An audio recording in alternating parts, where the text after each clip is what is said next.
Bonjour à tous, ici la chaîne Encyclopédie.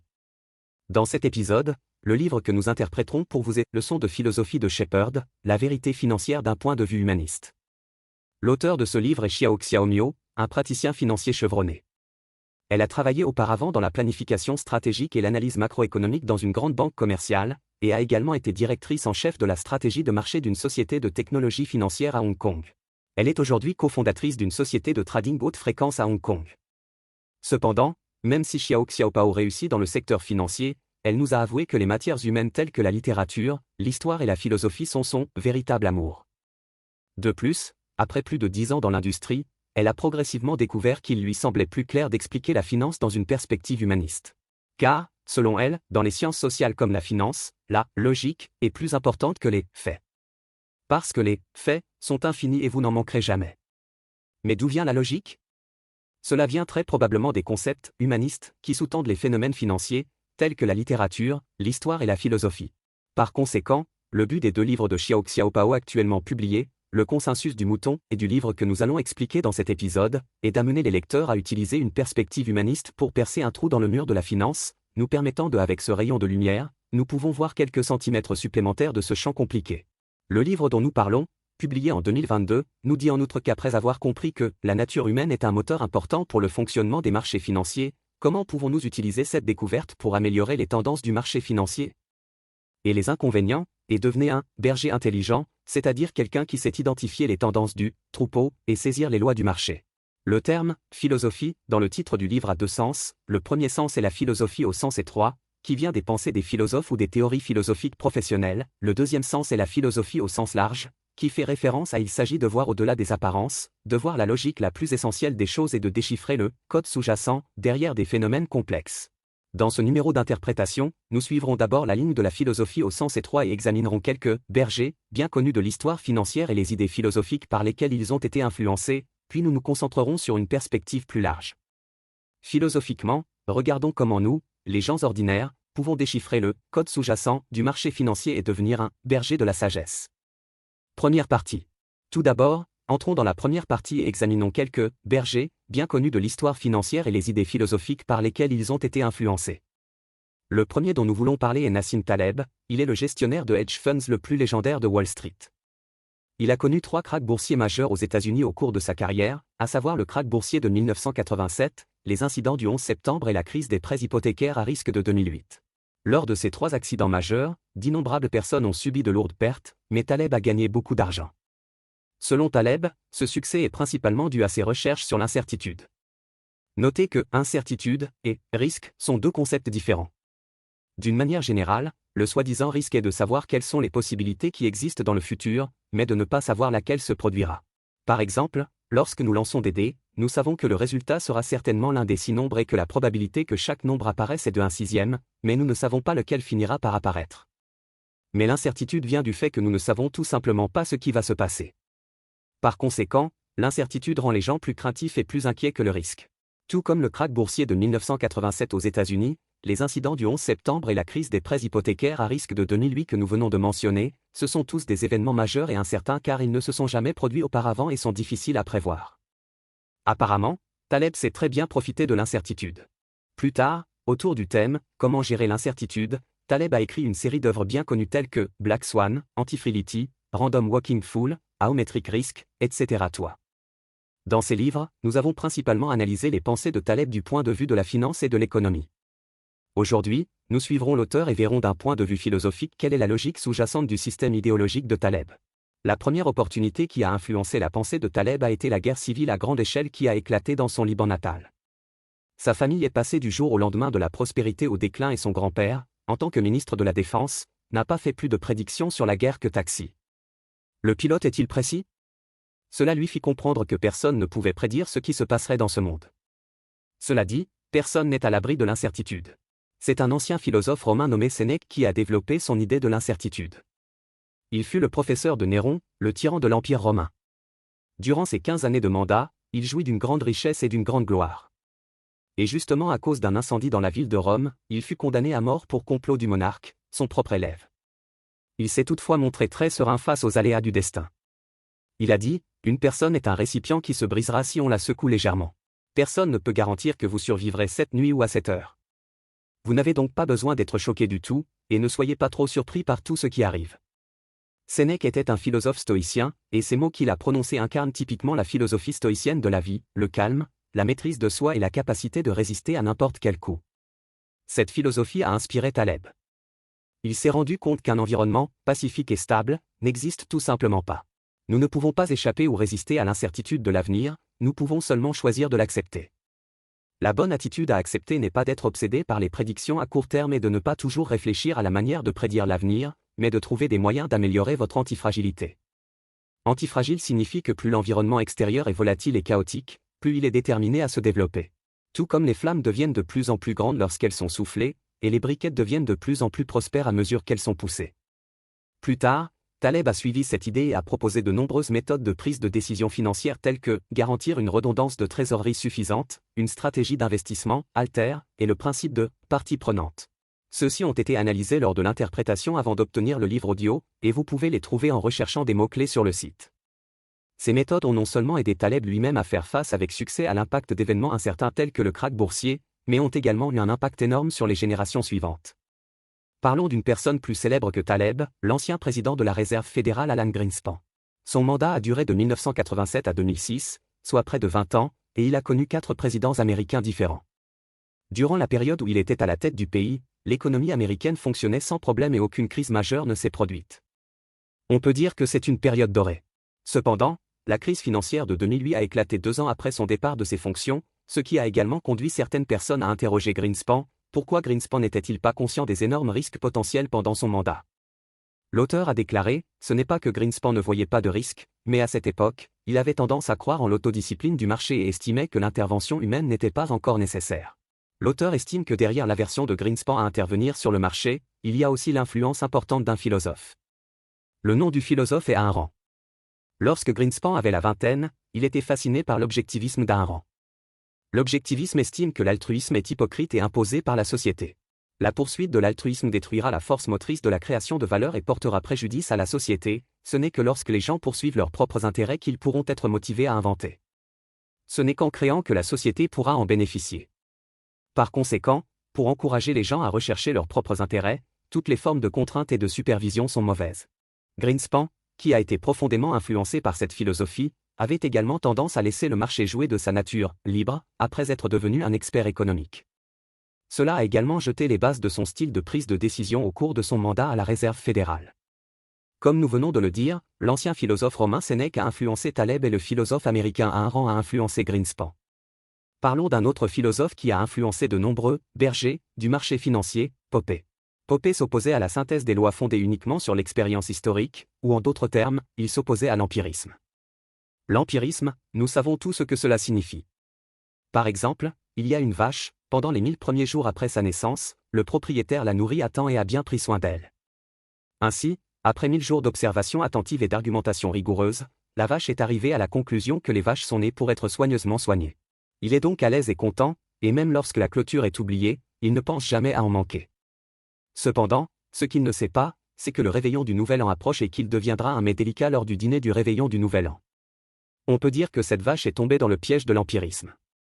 Popper pensait que le problème de l'empirisme était qu'il fermait notre cerveau et que nous ne pouvions voir que des choses que nous pensons cohérentes avec l'expérience.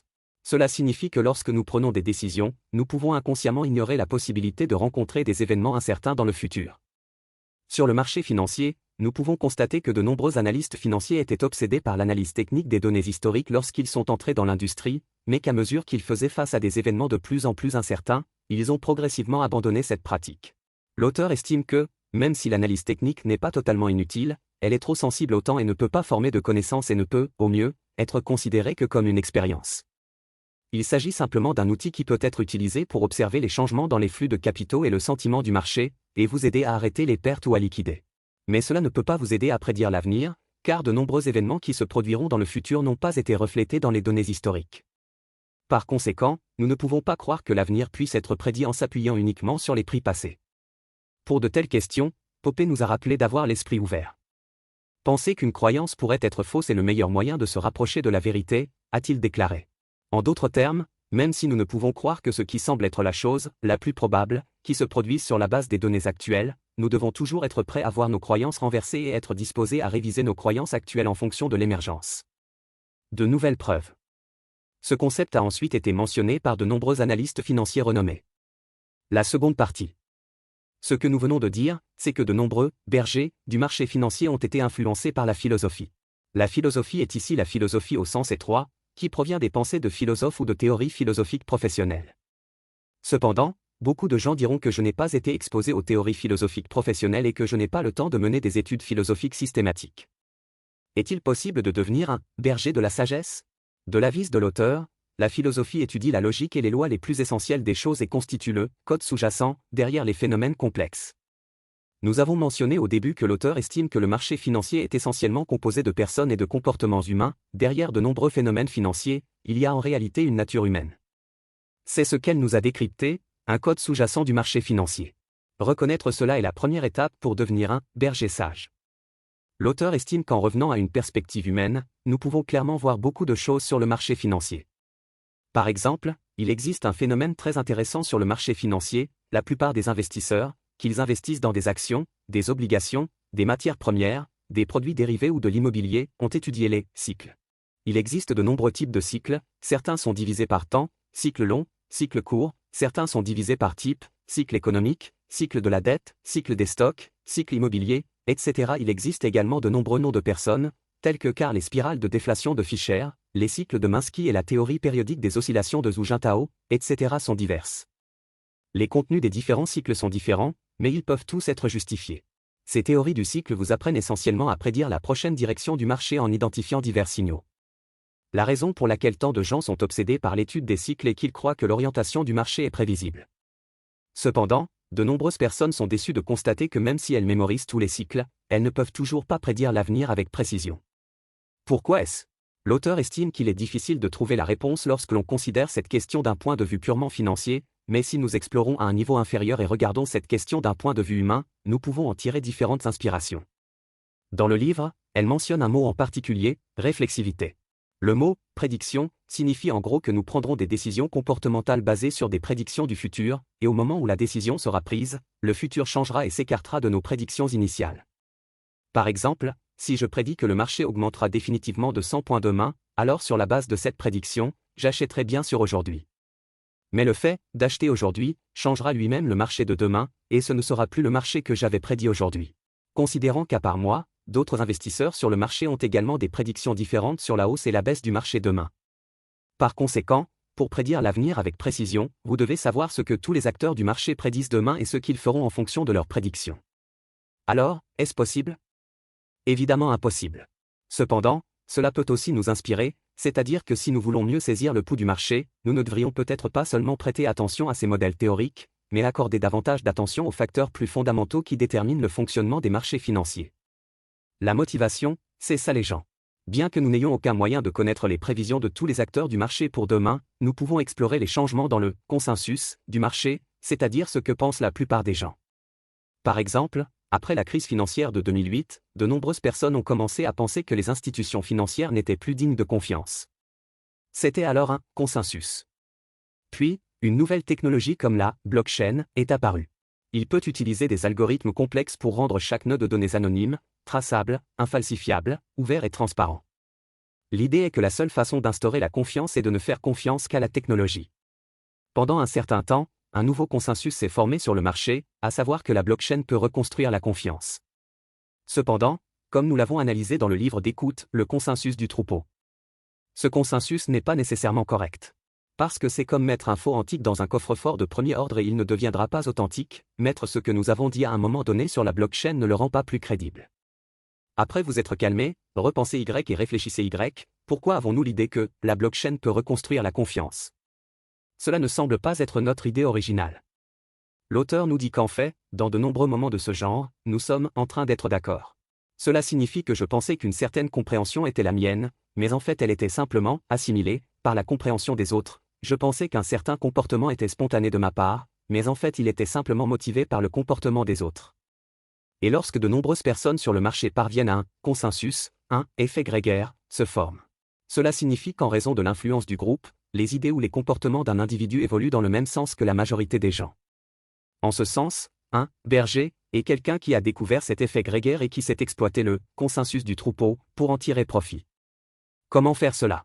L'auteur nous dit que la première et la plus importante chose est de prêter attention au pouvoir du langage et de réaliser que le langage est le principal moteur de la formation du consensus du marché. Le philosophe Kant a dit que lorsque nous portons des lunettes pour voir des choses, les choses ne peuvent apparaître que telles que les lunettes. Pour l'auteur, le langage est notre paire de lunettes. Nous décrivons le monde à travers le langage, de sorte que le langage façonne notre compréhension du monde.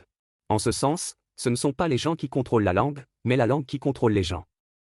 Il en va de même en économie ou en finance. Par exemple, lors de la Grande Dépression aux États-Unis au début des années 1930, les paroles du président Roosevelt, la seule chose que nous devons craindre, c'est la peur elle-même. Le peuple américain a été grandement encouragé et a commencé à travailler dur pour stimuler la consommation et restaurer l'économie, qui joue un rôle important. Au début de l'an 2000, le président américain George W. Bush a également prononcé un dicton célèbre, aux États-Unis, si vous êtes propriétaire de votre propre maison, alors vous réalisez le rêve américain. Cette phrase a été fermentée par le média et personne créé l'achat d'une maison est étroitement lié au patriotisme. Plus tard, le géant des prêts hypothécaires immobiliers Fannie Mae a également profité de la popularité et a annoncé « Le rêve américain, notre rêve ». Tout cela a contribué à la bulle immobilière aux États-Unis à cette époque et est devenu le prélude à la crise financière. Ces exemples ne sont pas des ragots, mais ont été rapportés par le prix Nobel Robert Shiller dans son livre « Narrative Economics ». Le livre donne également un exemple. Nous savons qu'en 2012, la zone euro était en pleine crise économique, la Grèce et d'autres pays étaient profondément endettés et la zone euro dans son ensemble risquait de s'effondrer. Mais en août, quelque chose s'est produit qui a changé la donne. Mario Draghi, alors président de la Banque centrale européenne, a prononcé un discours dans lequel il a déclaré « Sauver l'euro à tout prix ». Cette déclaration puissante est devenue virale dès qu'elle a été prononcée et a été qualifiée de « geste courageux de Draghi » par les médias, ce qui a grandement renforcé la confiance des citoyens dans la zone euro. Bientôt, l'indice boursier espagnol a augmenté de 17% et l'indice boursier italien de 13%. Les marchés boursiers européens se sont rapidement redressés. Plus tard, la Banque centrale européenne s'est appuyée sur sa politique d'assouplissement monétaire sans précédent pour sauver les pays de la zone euro au bord de la faillite et résoudre la crise de l'euro. Mais les gens ont toujours le sentiment que les paroles de Draghi ont eu un énorme effet stimulant.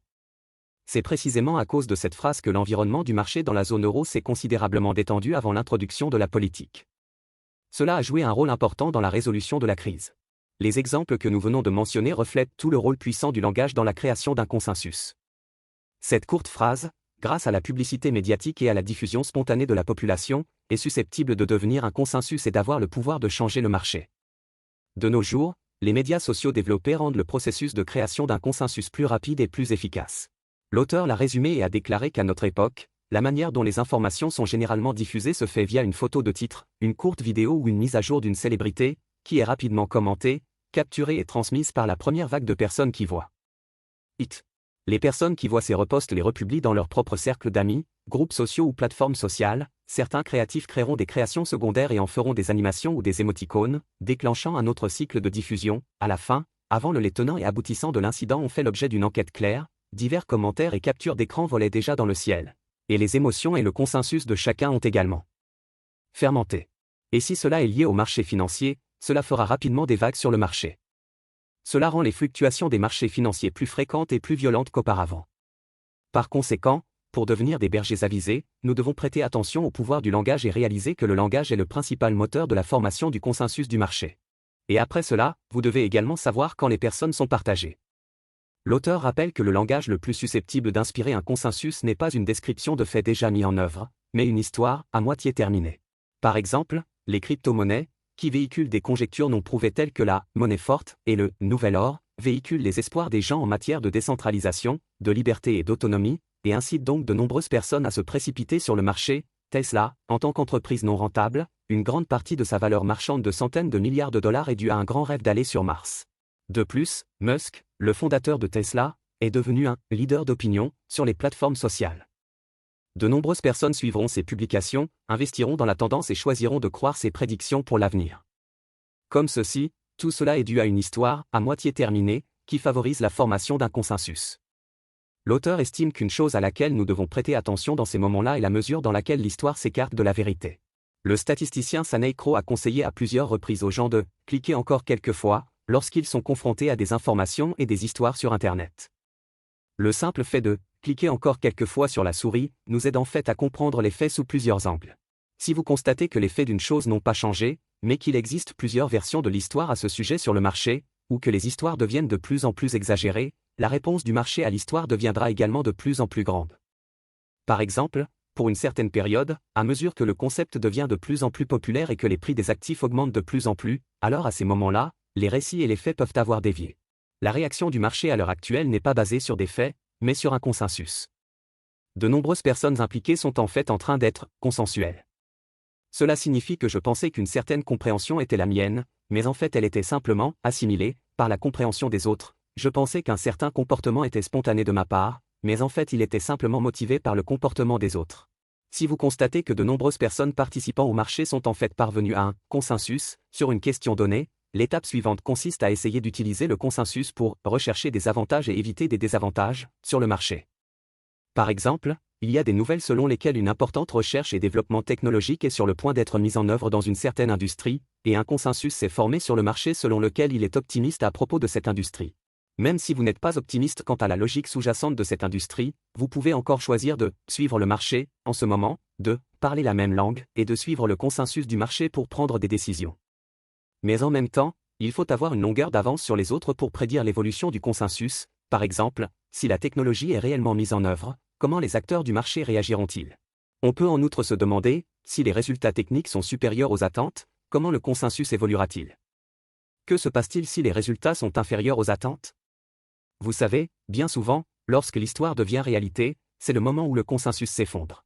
Parce que les opinions des gens sur cette question se sont reflétées à l'avance dans le prix, provoquant des hausses et des baisses du prix, et lorsque cela se produit réellement, le marché peut ne pas réagir, si les faits ne sont pas comme prévu, comme le champ d'application de les réalisations technologiques ne sont pas aussi vastes qu'on le pensait auparavant, elles sont donc susceptibles de déclencher une correction inverse des prix.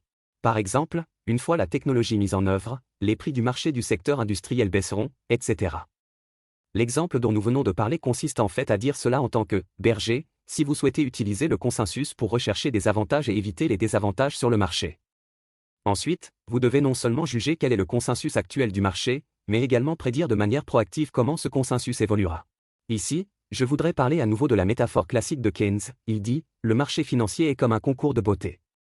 Si vous devinez quelle beauté remportera le championnat, vous pouvez obtenir un gros bonus. À l'heure actuelle, la chose intelligente à faire n'est pas de choisir celle que vous pensez être la plus belle, mais celle que tout le monde pense être la plus belle. En d'autres termes, il faut réfléchir à ce qu'est le consensus de la plupart des gens sur la beauté et à la manière dont ce consensus esthétique évoluera dans le futur. Eh bien, le dernier point est qu'un berger sage doit avoir une réflexion sur les limites. En d'autres termes, vous devez respecter les limites de vos capacités et ne pas facilement franchir les limites. Parlons d'abord du terme limite de capacité. Dans les limites des capacités se trouvent des choses que vous connaissez et comprenez vraiment. C'est facile à comprendre. Et au-delà des frontières? Est-ce quelque chose que vous ne savez pas? L'auteur a dit que ce n'est pas que ce qui se situe en dehors des limites des capacités soit des choses que vous pensez connaître mais que vous ne savez pas en réalité. Prenons l'exemple le plus simple. Vous pouvez trouver un objet au hasard dans votre maison des toilettes, un aspirateur ou une cuisinière à gaz, par exemple, et essayer de décrire en détail son fonctionnement. Vous constaterez peut-être que, même si en apparence vous les connaissez, en fait, vous ne les comprenez pas. C'est en dehors des limites des capacités. Il en va de même sur les marchés financiers.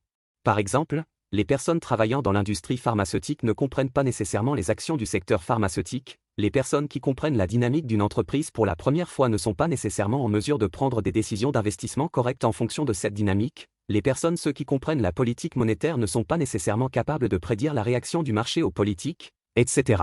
Les gens sous-estiment souvent ce qu'ils ne savent pas et surestiment leur capacité à contrôler l'inconnu.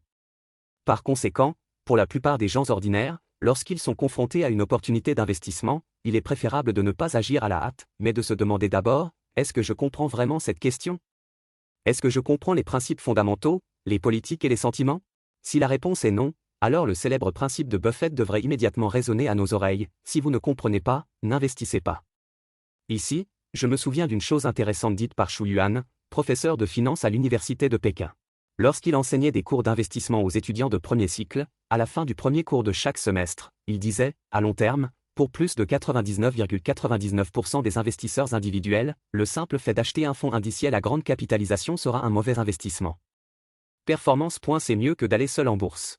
Certains étudiants ont demandé, Maître, je sais que vous le faites pour notre propre bien et que vous avez peur que nous perdions de l'argent, mais si tel est le cas, pourquoi devrais-je suivre des cours d'investissement? Le professeur Shu Yuan a dit, c'est une très bonne question. En fait, le but de l'apprentissage de l'investissement est de savoir ce que vous pouvez et ne pouvez pas faire. Ne pas lancer, mais ne pas lancer. C'est pour me rendre assez sage pour contrôler les mains que je veux lancer. Ce n'est que sur cette base que vous pourrez progressivement élargir vos limites cognitives et commencer à essayer une allocation d'actifs active. C'est en fait le même principe que celui dont parle ce livre, les limites des capacités. Passons maintenant en revue les points clés de ce livre. La philosophie, dans le titre du livre, a deux significations. Le premier sens est la philosophie au sens étroit, qui vient des pensées des philosophes ou des théories philosophiques professionnelles.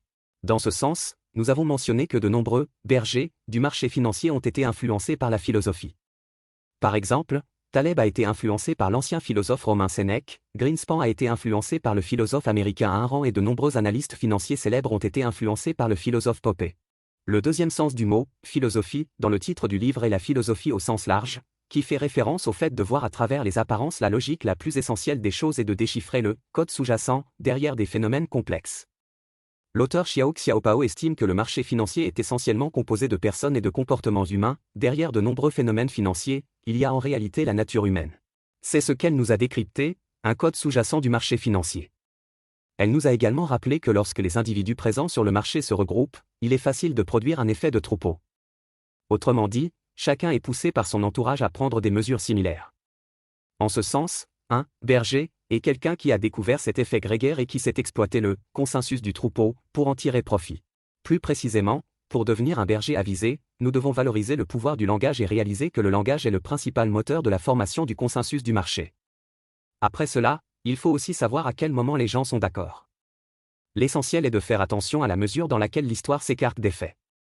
Si l'écart entre l'histoire et les faits augmente progressivement, cela signifie que la réaction du marché à l'heure actuelle n'est probablement pas basée sur des faits, mais sur un consensus.